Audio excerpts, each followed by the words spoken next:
Welcome to the Deep Dive, everyone. Today we're diving into a fascinating resource, a PDF titled Situational English Everyday Situations. This one, it's all about practical English, phrases for those everyday situations, and we're going to try to give you a shortcut to what makes it tick. Yeah, exactly. We're going beyond just the surface level of the phrases themselves. It's about understanding how this resource thinks about language learning, what it emphasizes, and how it can help you use English more effectively in real-world scenarios. We'll even touch on some cultural nuances you'll find helpful. Sounds good to me. So the structure of this resource, it's divided into two main parts. Part one, that's all about specific situations.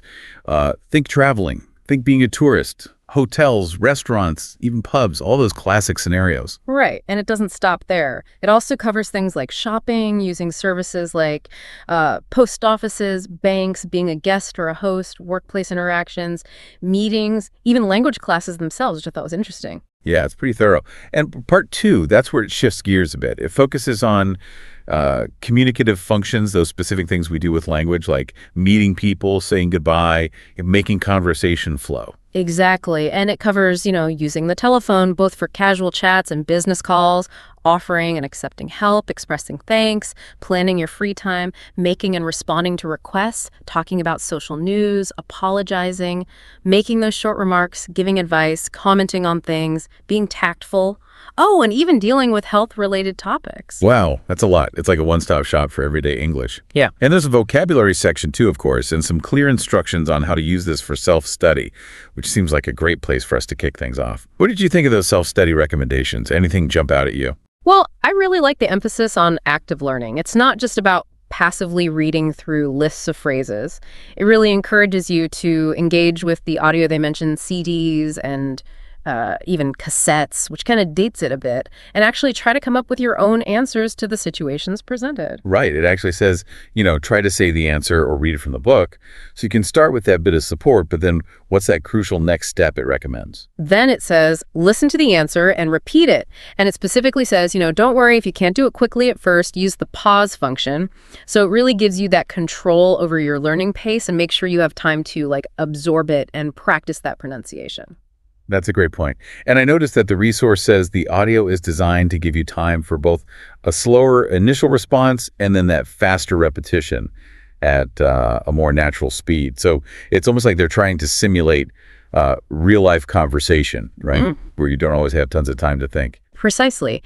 It's about developing that quick recall and the fluency to deliver those phrases smoothly. By practicing those faster repetitions, you're training your ear to recognize and your mouth to actually produce that natural rhythm of English speech.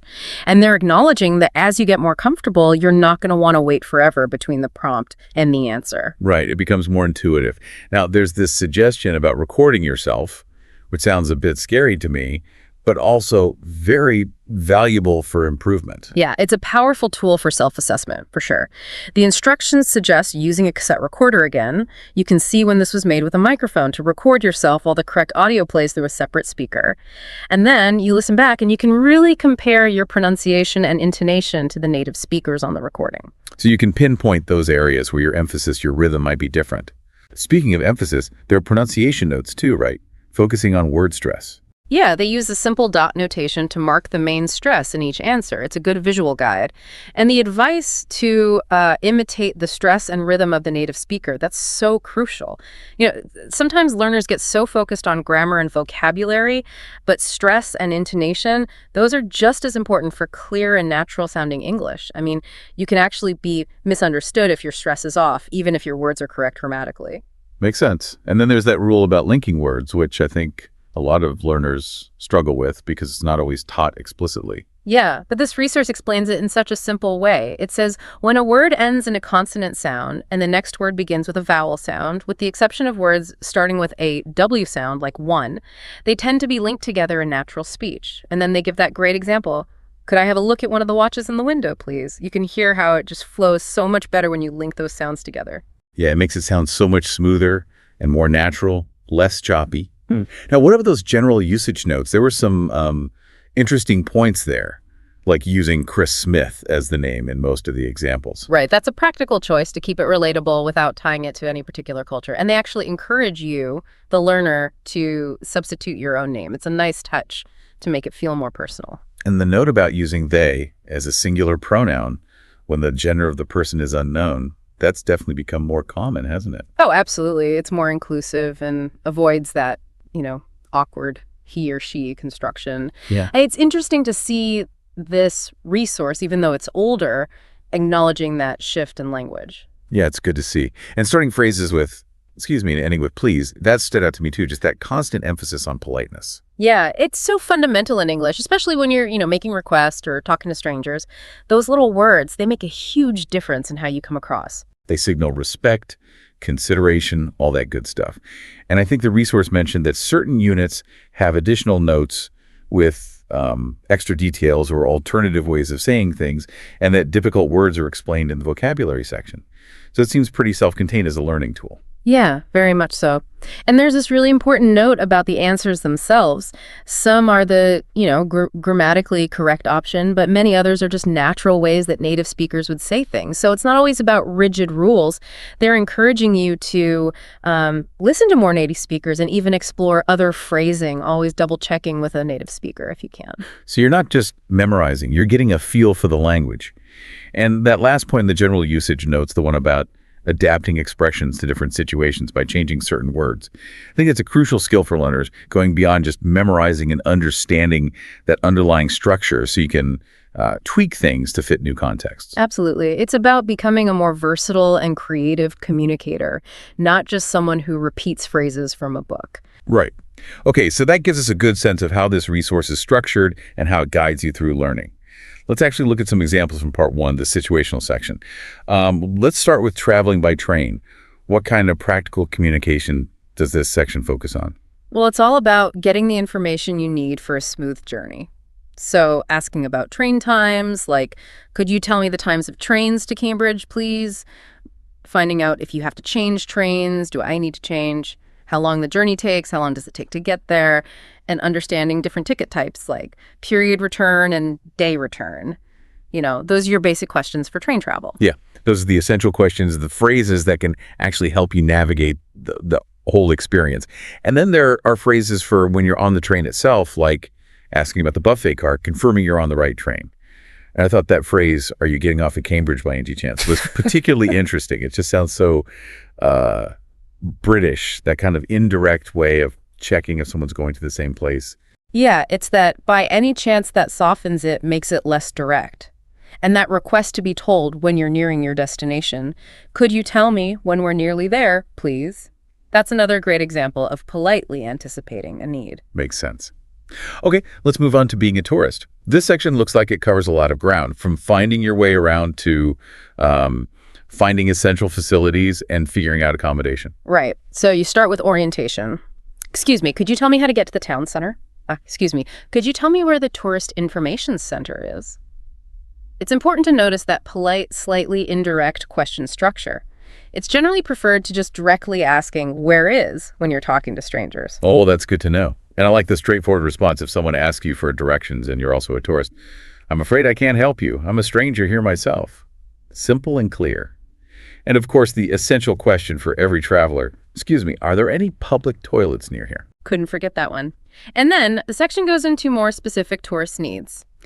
Stating the purpose of your visit, I'm just here for the day. Asking about reasonably priced hotels or B&Bs, which, as the notes explain, means not too expensive, but still decent quality. Then asking about distances, how far is it from here? And requesting directions. Could you give me directions, please? Right. And that little exchange about clarifying that you're on foot, not in a car, it's a good reminder of those prepositions used with different transport modes. Yeah.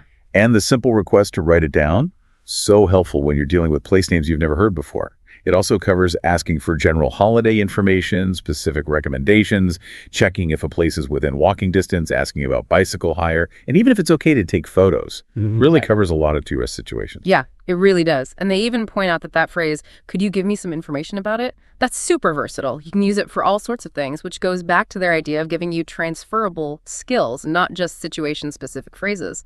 Right, very practical. Okay, the hotel. This one seems to have it all, from making that initial booking to checking out and even dealing with those little hiccups that might happen during your stay. Yeah, so first, making a reservation. It's all about being clear about what you need. I'd like to make a reservation, please. Specifying single, double, twin room, what kind of bathroom you want, en suite, or just a shower. And you can even ask for a room with a view of the sea. Then it covers those practical questions like whether breakfast is included and cost of half board and full board. Yeah, that's all important stuff. And when you arrive, hello, I have a reservation. The name is Chris Smith. Simple and direct. And then, because things don't always go perfectly, it has phrases for dealing with a noisy room. Excuse me, my room's rather noisy. Do you have anything a bit quieter? Rather, a more polite way of saying very or quite. And it includes asking for restaurant recommendations, calling a taxi, charging a call to your room. And here you can see they're thinking about all those little things a guest might need. Setting an alarm call, politely asking other guests to keep it down. Could you make a bit less noise, please? I'm trying to sleep. Extending your stay, reporting that you've locked yourself out. Excuse me, I've locked myself out. Finding out the checkout time, the standard, I'd like to check out, please. And lastly, asking about a specific charge on your bill. It's really comprehensive. And again, that emphasis on politeness, especially in how they phrase complaints. Rather noisy, a bit quieter. Yeah, it's about diplomacy, even when something's not right. Okay, let's shift gears to part 2, the communicative functions. Meeting people seems like a good place to start. It does. So it covers those formal greetings like, how do you do? And they correctly point out that this is only for the very first time you meet someone. You can't just use it instead of, how are you? And then you have those standard introductions, pleased to meet you. And a simple way to ask someone to call you by your first name. Please, call me Chris. I think a lot of learners will appreciate the phrase for when you've forgotten someone's name. I'm sorry, but I've forgotten your name. Oh, yeah, that's a lifesaver. And then there are phrases for suggesting you've met before. I think we've met before, haven't we? And for introducing other people. Have you met Anna? Can I introduce you to my sister? This is Anna. Anna, this is John. They also mention the slightly more formal, I'd like to introduce you, which might be better in some situations. Right. A little bit more professional. And then introducing yourself to someone you think you know. Hello, I'm Chris. You must be John's sister. And what to say when someone thinks they know you and you have no idea who they are? I'm sorry, you must have mistaken me for someone else. Those are very specific, but they happen. Also, just simple greetings for when you see someone again. Nice to see you again. And for a friend you haven't seen in ages, it's good to see you. I haven't seen you for ages. Those are the basics of, social interaction. Exactly. And then there are phrases for asking someone to pass on your greetings to someone else. Say hello from me, won't you? Give them my regards, won't you? Which, they clarify, regards is just a more formal way of saying hello. And the standard formal evening greeting, good evening. So that covers the basics of meeting and greeting. Yep. Okay, let's move on to goodbyes. This section has a lot of different farewells, from informal to more meaningful ones, depending on the situation. Right. Everything from the simple bye and see you later to thanking someone for visiting, thanks for calling round, or the more formal, thanks for dropping in, and letting someone know you enjoyed seeing them again. It was good to see you again. And those phrases for when you're just stepping out briefly, I'm just going out, I won't be long, or the more casual, I won't be a minute. Right. And they have specific goodbyes for after an introduction. Nice to have met you. Yeah. And after a good conversation, goodbye. It's been very interesting talking to you. And that common one, hope to see you again sometime, which they point out often drops the I in formal spoken English. So it's more like, hope to see you again sometime. It's a nice reminder of those small differences between written and spoken English. And then offering your business card, here's my card, do get in touch sometime. And that classic late night farewell, good night, which they're careful to distinguish from good evening in the notes. For those bigger goodbyes, like when someone's moving abroad, goodbye, I'll really miss you. And the standard way to ask someone to stay in touch, keep in touch, won't you? And finally, for wishing someone well on a journey, goodbye and take care. Or have a good journey. And even that simple, send me a postcard, won't you? Yeah, take care. That's such a common one, isn't it? Just that nice little expression of goodwill as you're saying goodbye. It is very warm and widely used. Now, let's revisit that recurring theme we've seen throughout. Politeness and that tendency toward indirectness in English. Yeah, it's everywhere. Phrases like, could you, please, are so common for requests. And you see that softer language, rather noisy, instead of just noisy, a bit too spicy, rather than just too spicy. Even when there's an obvious mistake, like on a bill, they suggest saying, I think there's been a mistake.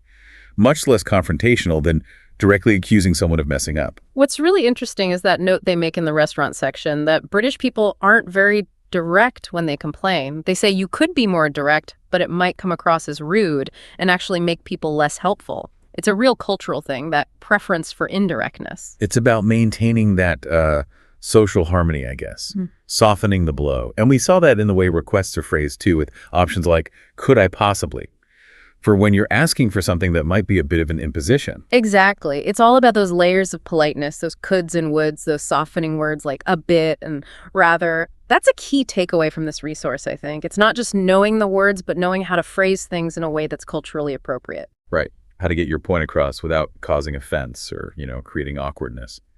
So to bring this back to you, our listener, it seems like this resource offers a really practical set of tools, phrases you can use in all sorts of everyday situations where English is spoken. It's not just vocabulary lists, it's about those self-study techniques, pronunciation, and that cultural awareness. Exactly.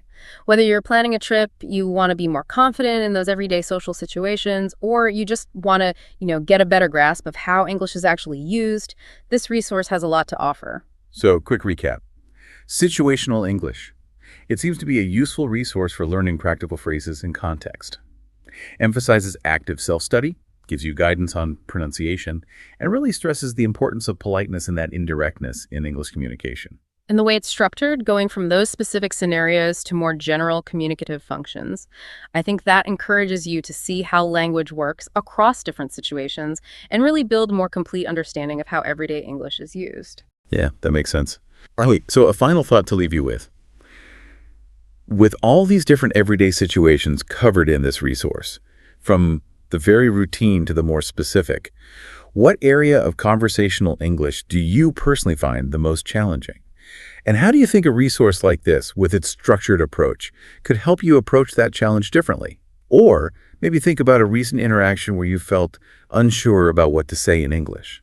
How could the things we've talked about, the examples from this resource, how could they apply to that situation? It's about thinking about your own specific needs and seeing how a targeted learning resource can give you those concrete tools and strategies to boost your confidence and fluency. Absolutely. Well, thank you for taking this deep dive with us into situational English. We hope it's given you some valuable insights into this resource and its approach to practical English. It's been a pleasure. Until next time, everyone. Hey, everyone. Welcome back to the Deep Dive. So, you sent this over Everyday Conversations, Learning American English. And at first glance, you think, okay, pretty basic stuff, right? It's from the U.S. Department of State. Looks like it's for middle schoolers learning English. Right. But the thing is, and this is what we're going to dig into, these simple dialogues, they're packed with insights into how Americans actually talk, like the subtle stuff, and even the cultural things that we just do without thinking. Oh, absolutely.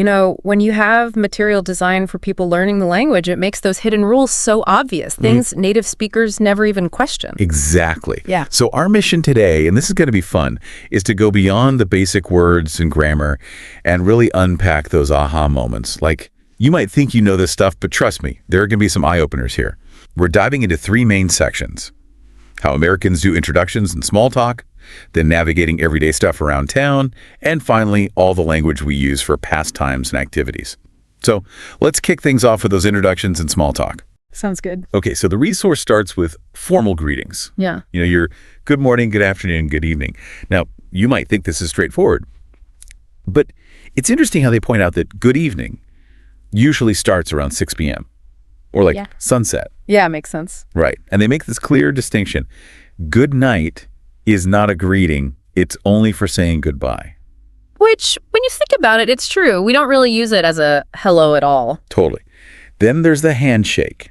They emphasize a firm handshake, 2 to 3 seconds, just enough time to say, nice to meet you. It's like second nature here. But it's interesting how that physical contact plays into first impressions. Oh, for sure. That little bit of physical connection, it's a big deal in American culture. Shows you're confident, engaged. Even the timing matters. Too quick and it seems dismissive, but too long. Oh, that gets a bit weird. It's that whole American thing about being direct, you know? Right. And what about saying you are welcome after someone says thank you? That's the formal way. But then we have all these informal responses. Don't mention it. No problem. Happy to help. It's funny how many ways we have to basically downplay receiving thanks. It is interesting. I guess it depends on who you're talking to and how formal the situation is. Shows a level of comfort, maybe? Like you don't need a big fuss made over a small favor. Right. Like it's no big deal. Okay, moving into more informal greetings and goodbyes. We've got hi, of course, and they even point out you can stretch it out, like hi, to show you're really happy to see someone. That's funny. Yeah, and then there's the more standard hello and how's it going instead of how are you. But notice they mention that rising intonation on and you. That signals you actually care about the answer. It's not just a formality. It's like those unspoken things we do with our voices, right? Like that stretched out hi or the way our tone goes up at the end. Those add so much extra meaning. Totally. And then we've got where are you off to? Yeah. Instead of where are you going? And that one ends on a lower tone because it's a real question, like you're looking for information. And they point out a little conversational shortcut. If it's obvious where you're going, like to the library, after being asked, you can just skip the I'm going. It's like we just get to the point. Which, if you think about it, that happens a lot in casual speech. We drop words all the time when the meaning is clear. Yeah, totally. And then we have, oh no, a classic way to show sympathy. Like when someone says they have a big exam coming up, it's like a quick way to say, that sucks, without a long speech. Right. And then the good old, see you later, the informal goodbye. So much packed into such simple phrases, you know? Definitely. Like that see you later implies you'll probably see them again, a casual kind of connection. Exactly. Okay, let's get into formal introductions now. We've got Margaret introducing Mr. Wilson to Dr. Smith. Notice that upward inflection on Mr. Wilson when she's talking directly to him. It's like she's calling his name within the sentence. Yeah, it's subtle, but it makes it clear who she's talking to, even though there are multiple people there. Exactly. And then the difference between I'd like, meaning I would like or I want, and just plain I like. Right. That tiny little D makes it sound more polite, less demanding. Oh yeah, for sure. We use contractions all the time when we speak, but knowing when to use the full form is important, especially in more formal settings. Totally. And they point out how we naturally stress new information. When Margaret says Dr. Smith is an economist, the emphasis goes on economist because that's the new bit of information. And they even break down how to pronounce economist, 4 syllables, stress on the second one. Economist. I mean, it's interesting how we don't even think about that, but where we put the stress in a word can totally change the meaning. Yeah, it's true. And then there's the use of just with the simple past tense to show something happened very recently, like he just finished writing a book. Right. But, as they point out, you can also use it with the present perfect tense. Like, that little word just does a lot of work. It does. It's all about that immediacy, right? Whether you want to emphasize the action itself or how it relates to right now. Totally. Okay, back to those compound nouns, like development program. The main stress goes on development, which seems to be the rule for these types of phrases. Yeah, usually the first word gets the emphasis in compound nouns. Helps you figure out what the phrase actually means. Right, it all clicks into place. And lastly, in this formal introduction, they use the phrase by any chance, meaning possibly.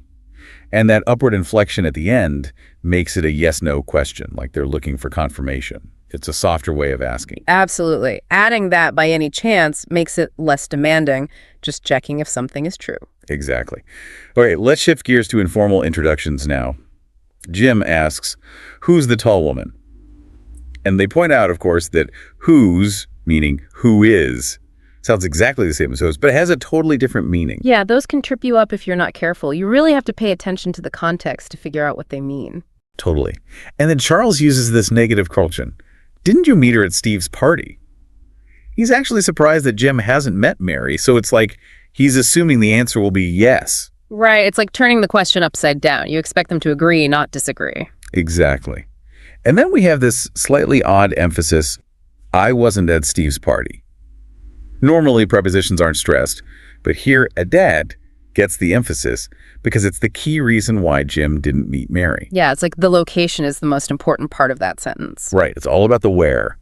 And then they show the standard way to introduce people casually. Mary, this is my friend Jim, and Jim, this is Mary, followed by the ever-present, nice to meet you. It's like a social script, right? We all know how to do it. Absolutely. And then Mary replies with a casual, sure, when Jim offers her a drink. Just a simple yes. Yeah, sure, is our go-to for agreeing to something informally. Totally. All right, time for a time check. Dialogue 1 to 5 focuses on what time is it. We learned that 7:15 is a common way to say 7.15, as well as the more straightforward 7:15. And the general pattern is a quarter past the hour. They also remind us that context is important, like mentioning evening traffic helps you figure out if it's 7:15 a.m. or p.m. Right, those little clues make all the difference.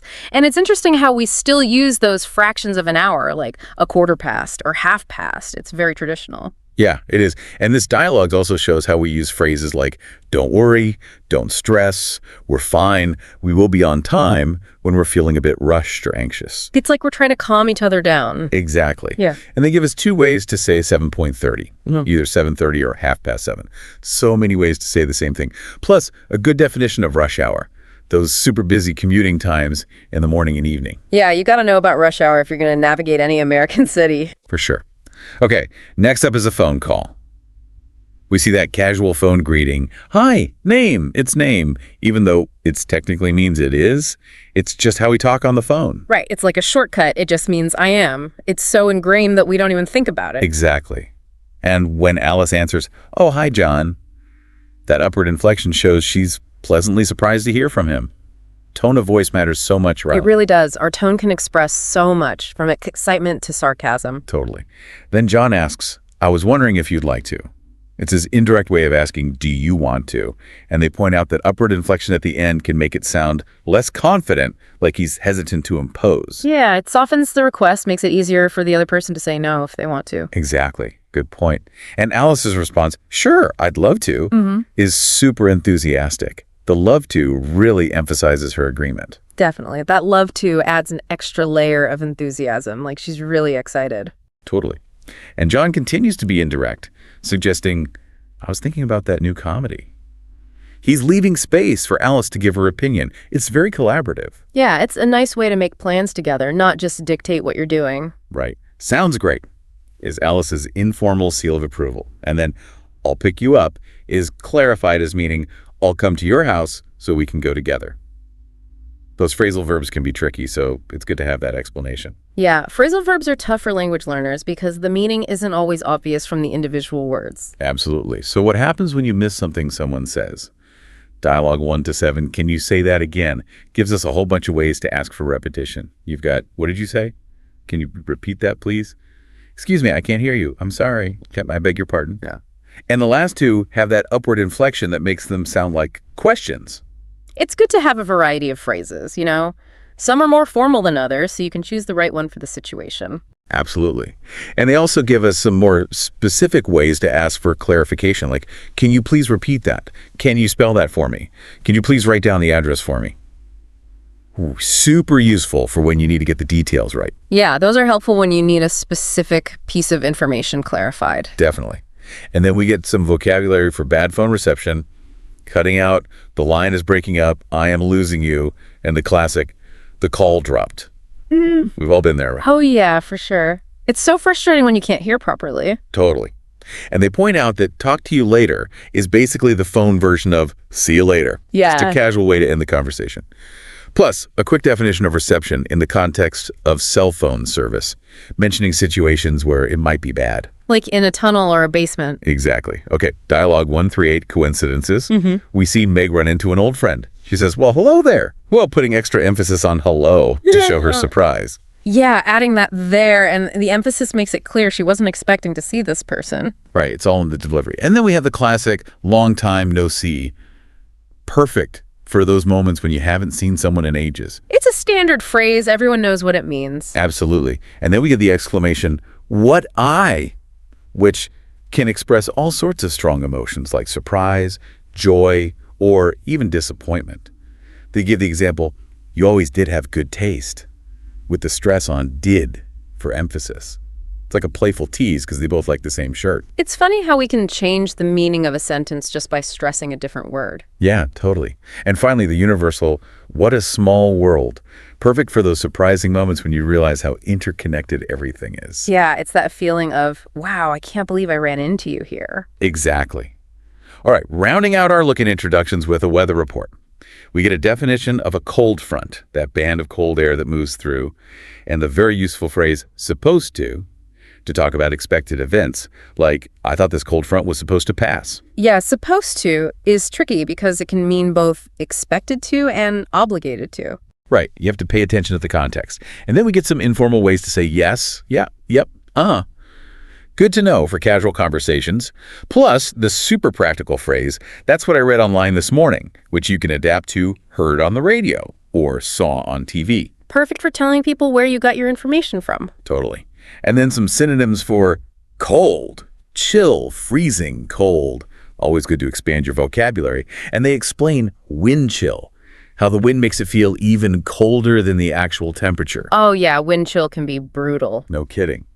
And lastly, they explain the phrasal verb driving down, meaning forcing to be lower, like how high demand is driving down housing prices. Phrasal verbs are another challenge for language learners. They can have so many different meanings. Yeah, that's true.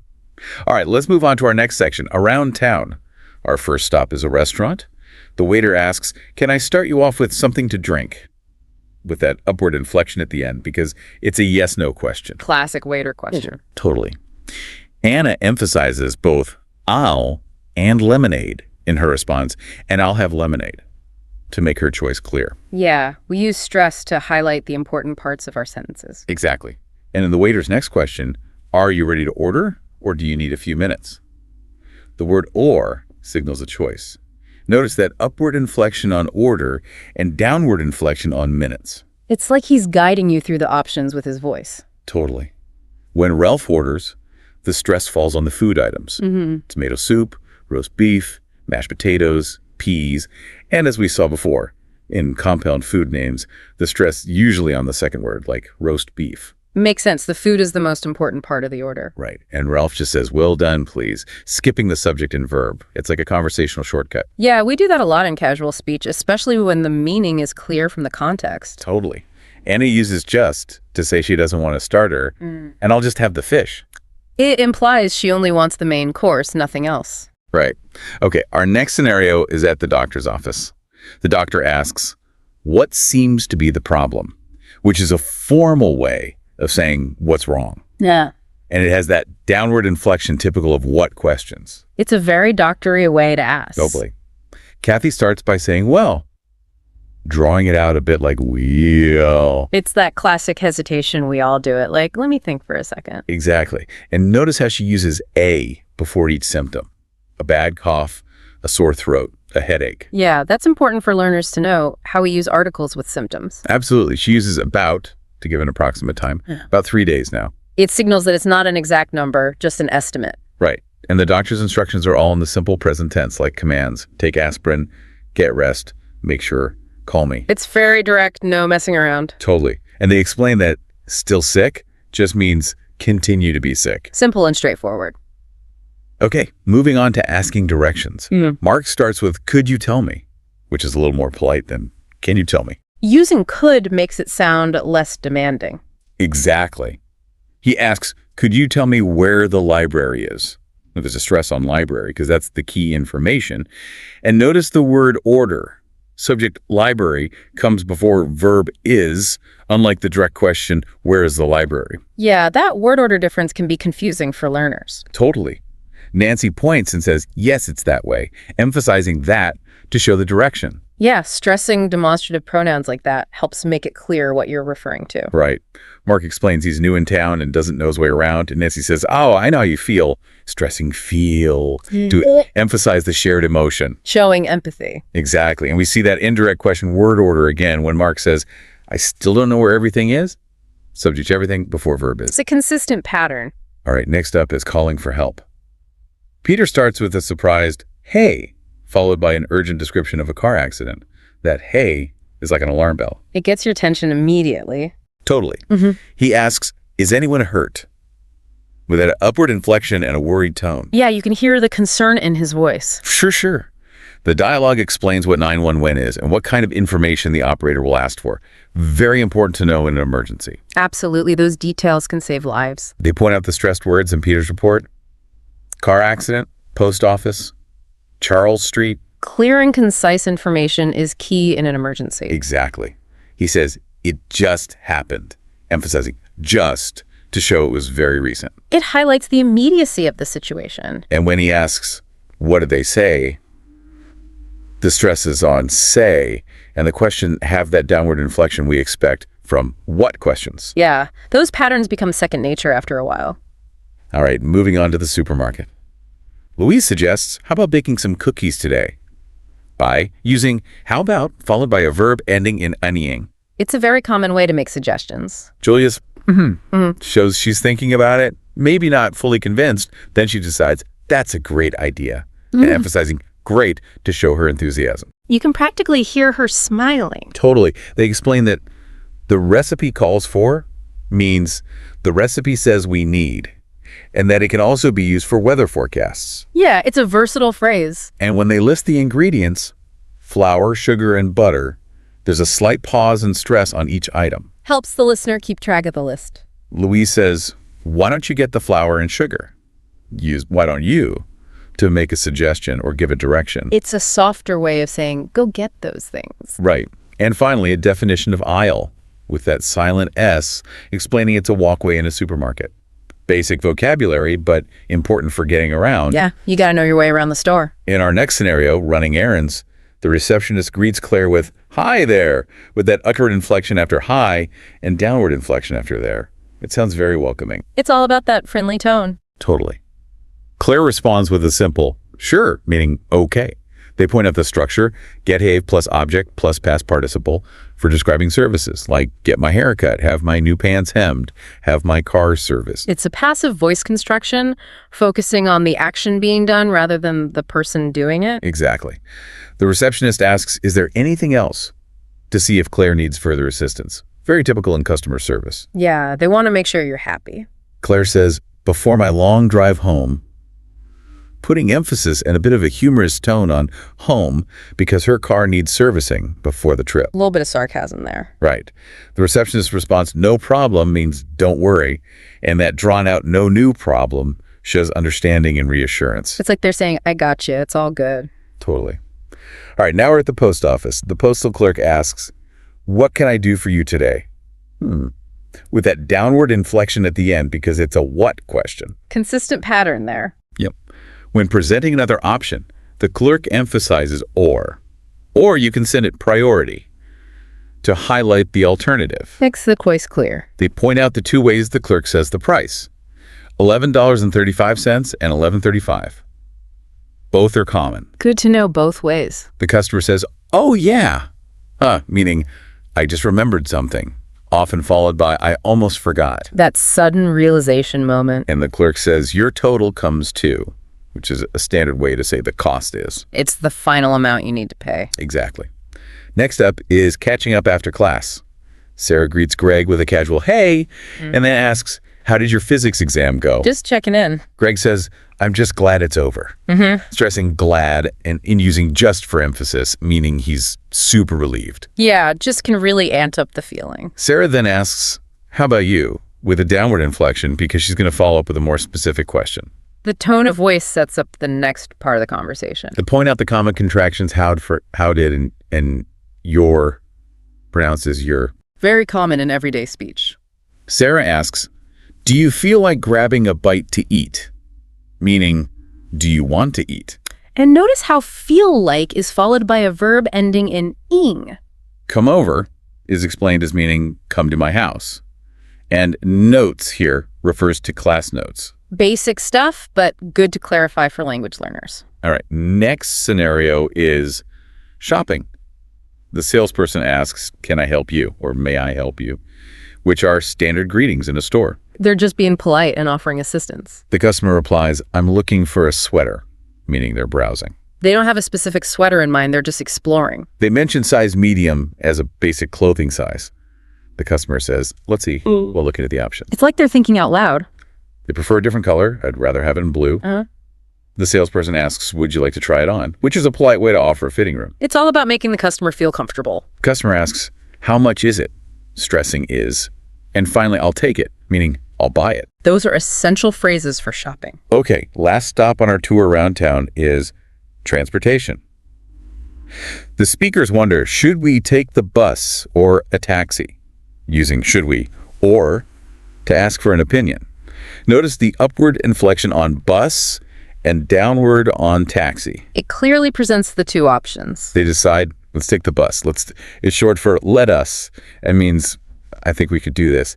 They redefine rush hour with specific morning and evening times, noting the stress on the first word because it's a compound noun. Yeah, compound nouns usually have the stress on the first word. They ask, isn't there a bus stop near here? Which is a negative question, expecting a yes answer. Bus stop, another compound noun with stress on the first word. They're pretty sure there's a stop nearby, just confirming. But then, oh, followed by, oh no, they just missed the bus. Summer. We just missed it, emphasizing just to show how close they were. And the response, no problem here, means it's okay, it doesn't matter. Just trying to be positive. Okay, time for our final section, pastimes and activities. We start with, how old are you?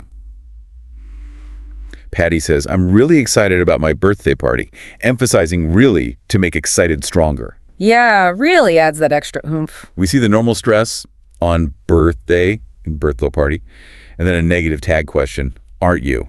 Which expects a yes answer. Just double checking, making sure everyone's on the same page. She answers, I'm going to be 55, stressing 55 because that's the important info.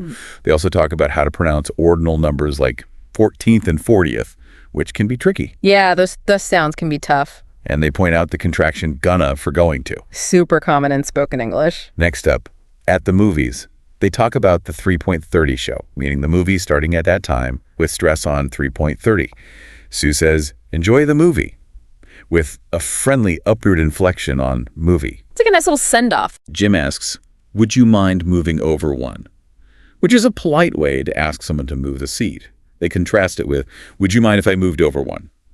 Which has a slightly different meaning. Yeah, the first one is asking for permission. The second one is more like informing them of what you're going to do. Right, good point. And they explain that moving over one just means moving one seat. The polite response is, no, not at all, meaning, I don't mind. It's all about those social niceties. And what are you good at? We start with that drawn out so, which can indicate boredom. Then we see really good at, where really emphasizes good. And they point out the contraction, what I for what do you? Yeah, we love our contractions in spoken English. Comes up again, showing Bob's thinking. He suggests, how about trying a new restaurant? Using how about for suggestion. Then he gets more assertive, let's go bowling, and we have the playful, oh yeah, we'll see about that, with emphasis on that. A little bit of friendly competition. Okay, what's your favorite sport? David asks, what time is that soccer game on? Which is another way to say, when does it start? Notice the pattern, what time, plus something, plus on. Jake says, I much prefer basketball, stressing much, to show a strong preference. And, oh really? With upward inflection shows surprise. Yeah, it's like he's saying, I didn't expect you to say that. Totally. Jake says, I'm a big fan of basketball, which is a casual way to say he likes it a lot. Then he suggests, how about a game of basketball? Meaning, let's play. They agree enthusiastically, sure thing. And lastly, they mention shoot some hoops, which is informal for playing a casual game. Sounds fun. In A Night at the Theater, we hear, you are welcome, as a response to thank you, contrasted with more casual responses like, don't mention it. They also talk about how to accept compliments, that's very kind of you, versus downplaying them, oh, I wasn't that good. And we see the use of superlatives, the best play I've seen, and the phrase, I'm a fan of, again. It's interesting how cultural norms influence how we give and receive compliments. Yeah, for sure. In taking a vacation, we're reminded that ticket can refer to various forms of transportation depending on the context, and they define a red-eye as a late-night flight. The kind that leaves you feeling exhausted. Totally. Next up, at the pet store, the customer exclaims, oh, what a beautiful cat, with oh for surprise and what a to express a strong opinion. They compare dogs and cats. Dogs are more loyal than cats, noting the stress on the key words. Yeah, we tend to emphasize the words that are most important for the comparison. They say every single day, stressing each word for emphasis. Good point is a way to agree. They explain the phrasal verb take care of and its various uses. And finally, they mention the casual, yeah, you're right, where the words blend together a bit. That's very typical of fast, informal speech. Giving your opinion focuses on decide and the idiom to make up my mind. They use how about going to a museum to present an alternative. And they discuss the verbs think, believe, suppose, and assume, noting the subtle differences in meaning. Yeah, those words aren't always interchangeable. In hobbies, they mention university terms like midterm exams and finals. They also point out the common contractions gonna, wanna, and hafta, noting that they're spoken, not written forms. And lastly, they define awesome as a slang term for excellent. So much informal language packed into one dialogue. Okay, last one. Weddings. We see a negative question expecting a yes answer. Doesn't the bride look beautiful? It's a way to express your own opinion while also seeking agreement. They note the stress on honeymoon, a culturally significant word. Tie the knot is a slang term for get married. And they revisit the two main uses of just.